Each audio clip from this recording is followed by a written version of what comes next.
Terima kasih Anda kembali di Kompas Siang. Saudara, warga kembali menemukan bagian tubuh korban mutilasi di Korong Duku Negeri Kasang, Kecamatan Batang Anai, Sumatera Barat.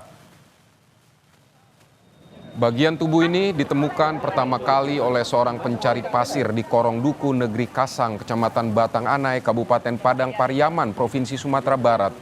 Bagian tubuh ini selanjutnya dibawa polisi ke Rumah Sakit Bayangkara Padang. Di wilayah Korong Duku, Negeri Kasang, Kecamatan Batang Anai, ditemukan oleh masyarakat yang lagi ngambil pasir. Ya, kemudian dikasih kabar sama warga dan sama saya, langsung turun ke TKP dan dilihat sama banyak orang. Di aliran yang sama, Bang? Di aliran yang sama, cuman ini di atasnya ini.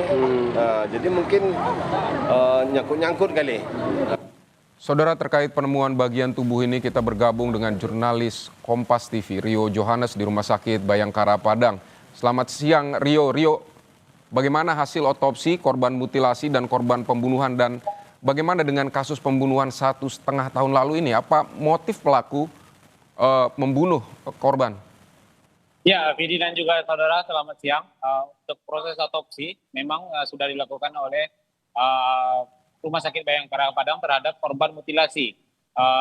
Dan dalam hasil otopsi ini sudah dipastikan bahwasannya korban mutilasi adalah Setia Adinda, 25 tahun.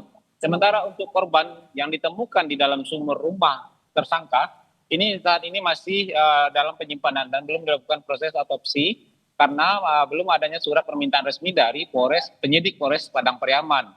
Dan untuk proses identifikasi sendiri, dalam hal ini saat koordinasi dengan pihak rumah sakit menyampaikan bahwasannya untuk proses identifikasi itu perlu pencocokan DNA, dalam hal ini adalah proses postmortem, sehingga perlu adanya sampel DNA dari pihak keluarga dua korban yang ditemukan di dalam sumur ini. Dan untuk korban ini, saat ini satu diantaranya masih dalam suasana menduka mendalam, keluarga salah satu korban, karena kemarin ibu korban, salah satu korban yang ditemukan di dalam sumur itu meninggal dunia setelah mendapatkan kabar informasi bahwasannya anaknya terkubur di dalam sumur tersangka. Sementara yang satu korban lagi itu pihak keluarganya ada di Kabupaten Pasaman, dan dalam hal ini memang dalam perjalanan menuju ke Kota Padang untuk mendatangi Rumah Sakit Bayangkara. Demikian, Pidi.